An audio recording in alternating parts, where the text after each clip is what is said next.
Pelajaran dari sejarah lahirnya Pancasila bagi generasi muda. Kalau saya pribadi melihat Pancasila, itu tidak muncul begitu saja. Ia lahir dari perjuangan dan pemikiran panjang para pendiri bangsa yang benar-benar ingin mencari dasar yang bisa menyatukan semua rakyat Indonesia yang sangat beragam. Dalam modul MKWN 4110, Pancasila Universitas Terbuka, Unit 1 hal 10-18, dijelaskan bahwa proses ini dimulai sejak sidang BPUPK pada Mei 1945, di mana muncul berbagai pandangan tentang dasar negara. Tokoh-tokoh seperti Muhammad Yamin, Soepono, dan Ir Soekarno punya pandangan yang berbeda, tapi semuanya bertujuan sama, menemukan dasar yang bisa mempersatukan bangsa yang menjebung ini. Nah, yang paling menarik bagi saya adalah pidato Soekarno tanggal 1 Juni 1945 yang kemudian dikenal dengan sebutan lahirnya Pancasila. Dalam pidato itu Soekarno menawarkan 5 dasar, yaitu kebangsaan, kemanusiaan, mufakat, kesejahteraan, dan ketuhanan.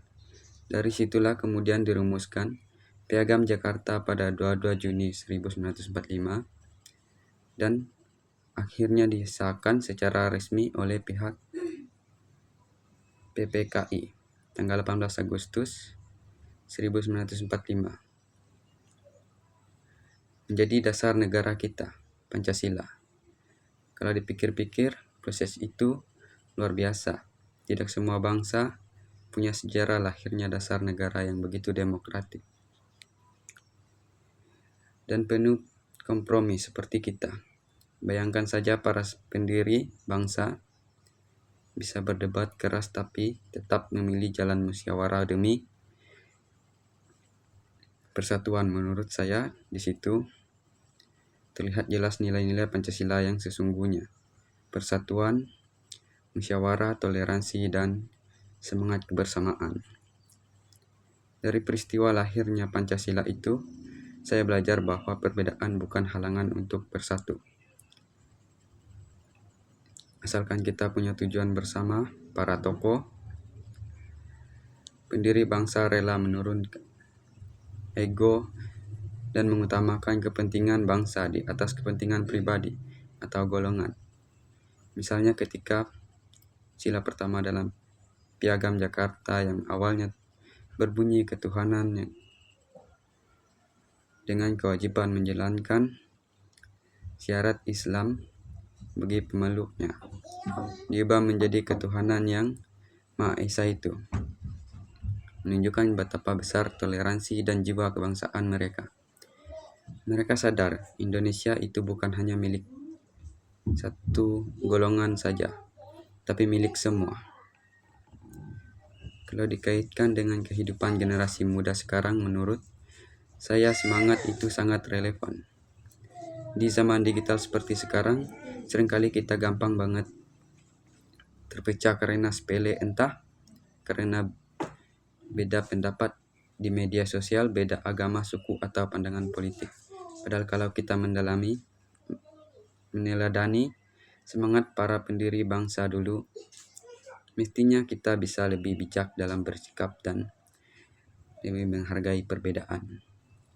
Sebagai anak muda, saya merasa punya tanggung jawab untuk menjaga nilai-nilai Pancasila itu dalam kehidupan sehari-hari, bukan cuma dihafal, tapi benar-benar dijalankan. Misalnya, dengan bersikap adil ke teman, tidak gampang menilai orang dari luar, dari latar belakangnya, dan tetap menghormati keyakinan orang lain. Hal-hal kecil seperti itu sebenarnya bentuk nyata penerapan nilai Pancasila. Intinya, dari sejarah lahirnya Pancasila, Saya pribadi belajar bahwa persatuan dan toleransi adalah kekuatan terbesar bangsa ini. Kalau dulu para pendiri bangsa bisa bersatu dalam perbedaan demi kemerdekaan, maka sekarang tugas kita sebagai generasi muda adalah menjaga dan meneruskan semangat itu untuk kemajuan Indonesia.